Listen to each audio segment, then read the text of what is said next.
The 90s were so much fun and so creative within the fashion industry. There was all of the kind of incredible creatives from photography to the people that are kind of the leaders, masters of today. And then you had a whole new young generation that came in at the same time as Shalom Harlow, who's one of my best friends, Kate Moss, who's one of my best friends.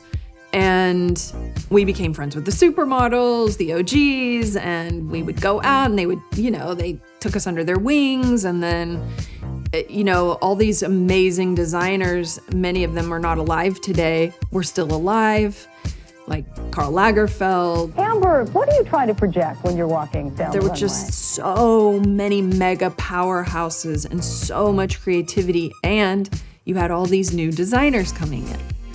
Just so many creatives coming in, and the industry was pre-digital and pre-Instagram and all that fun stuff. And the magazines were really prolific.